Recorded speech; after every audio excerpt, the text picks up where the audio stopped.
midnight, Brazil. Millions of phones come alive. The message is only 4 words long. Humans, we have arrived. Aliens, tornadoes, or a human-hating hacker. For a few surreal minutes, Rio didn't know whether it was reading a prank, a warning, or the first line of an invasion. The truth turns out to be stranger than aliens and far closer to home.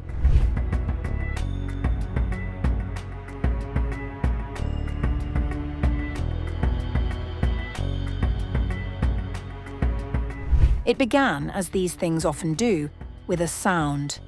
Across several Brazilian cities, phones screeched awake in the early hours of June 20th, jolting residents out of sleep with a message few were prepared for.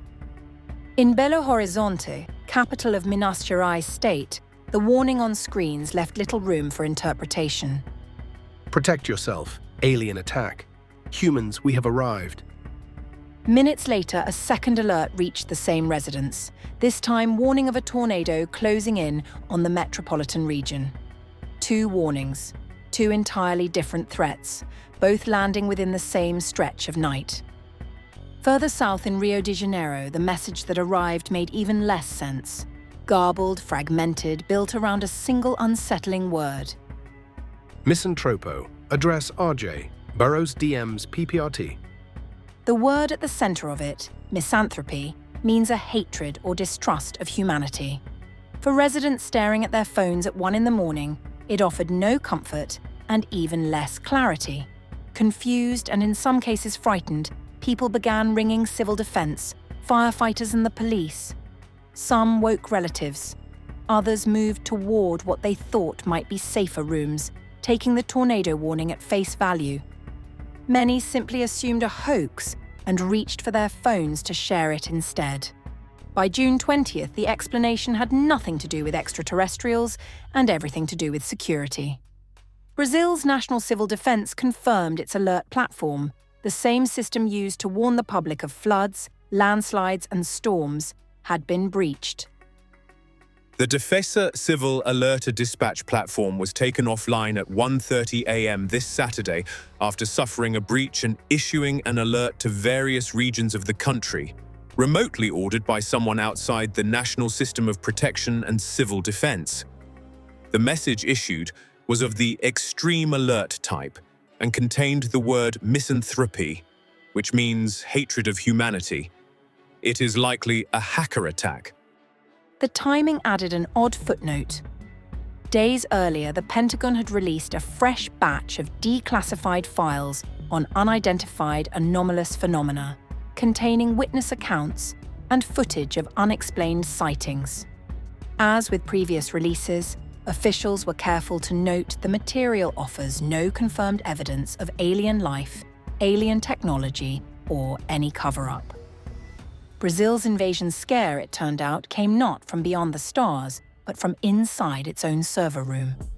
An Irish man is in hospital in serious condition after a knifeman attacked him on a residential street in North Belfast late on June 8th. In footage that has since spread widely online and drawn condemnation from across the political spectrum. Officers from the PSNI were called to Kinnaird Avenue shortly after 10:30 p.m. local time following reports of a knife attack. A video circulating on social media appears to show a black man slashing at the victim's neck while onlookers shout at him to stop. Bystanders eventually pulled the attacker away, with one intervening using a hurling stick. A man in his 30s, believed to be Somali, was arrested at the scene on suspicion of attempted murder. The victim, a man in his 40s, was taken to hospital with serious injuries to his face, neck, and back. PSNI Assistant Chief Constable Ryan Henderson declared it a critical incident and said officers had arrived within minutes. This brutal attack will have sent shockwaves through the community, causing real concern. Our officers were on the scene within minutes, and we wish to acknowledge the members of the public who strive to save the man from further attack. Their willingness to step forward to help another person shows incredible bravery and community spirit. British Prime Minister Keir Starmer called the scene sickening and said, "I have absolutely no tolerance for abhorrent scenes of violence like this on our streets.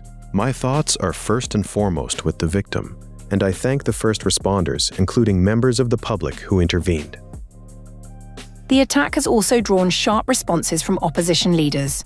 DUP leader Gavin Robinson, who said the footage would be impossible to unsee, described it as medieval and barbaric. What occurred last night will have profound implications for community cohesion in this country. This needs to be a time for honesty and openness and truth. Will he confirm that he and his government recognise that uncontrolled immigration needs to end? Will he confirm that the government needs to reassure and protect our population who for too long have had their concerns ignored? A knife believed to be the attacker's has been recovered from the scene.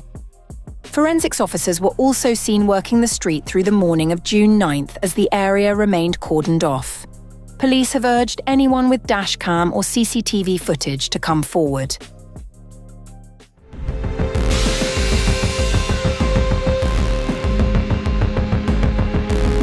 Britain's taxpayers may have unknowingly funded some of the very threats the country was trying to combat.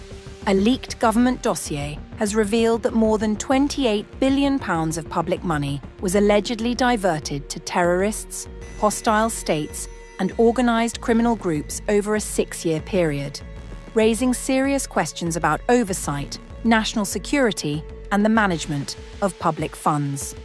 According to the report, commissioned by the Cabinet Office in 2023 and covering the period between 2015 and 2021, billions of pounds distributed through foreign aid programmes, COVID relief schemes, and the benefits system ultimately ended up in the hands of actors considered hostile to British interests. Among those reportedly benefiting were the Islamic State group, Russia, criminal organisations involved in human trafficking, and companies linked to China's military sector. The dossier, first reported by The Telegraph, is believed to be the first comprehensive assessment of how taxpayer money may have been misappropriated in ways that directly affected Britain's national security. The report suggests that grants, loans, and welfare payments were exploited by a range of actors. Examples cited include COVID-era business loans reaching Islamic State-linked individuals, funding connected to companies associated with China's military research efforts, and grants that ultimately benefited the Russian state. Large amounts of money were also reportedly obtained by organised crime groups. Human traffickers were among those accused of accessing housing and disability benefits, while criminal networks in Eastern Europe allegedly mounted coordinated efforts to obtain British state funds. Sources cited in the report claim some of these organised crime groups were supported by a hostile foreign state as part of efforts to encourage illegal migration into the United Kingdom. Experts have described the findings as deeply concerning. Rebecca Harding of the Centre for Economic Security warned that the report highlights Britain's exposure to economic threats from both state and non-state actors. One of the problems is we have assumed that everybody wants the same thing as us. What we haven't realized is, when it comes to other countries, want to project their economic power in a way that undermines our economic power. It is economic warfare, and we have been naive about all of this. Tom Keatinger of the RUSI think tank said, There were lots of examples of the benefit system becoming an ATM for terrorists. Keating also criticised weaknesses in pandemic-era loan programmes, noting that any loophole could be exploited by criminals or extremists. The report was originally prepared after widespread concerns emerged over fraud in COVID support schemes. Previous government estimates suggested taxpayers lost around £10.9 billion to fraud linked to pandemic relief programmes. Despite the significance of the findings, the report was reportedly not widely circulated within the government because officials considered its conclusions too damaging. Questions also remain about who ultimately holds responsibility for assessing national security risks when public grants and funding programmes are approved. The revelations come as Britain continues to reassess how public money is distributed at home and abroad. While misappropriated funds represent only a fraction of overall government spending during the period, the report raises serious concerns about oversight, accountability, and the vulnerability of public finances to exploitation by hostile actors. The Cabinet Office says the government is now taking unprecedented action to combat public sector fraud, claiming that more than £7.5 billion of taxpayer money has been protected or recovered over the past year through enhanced fraud prevention and recovery measures.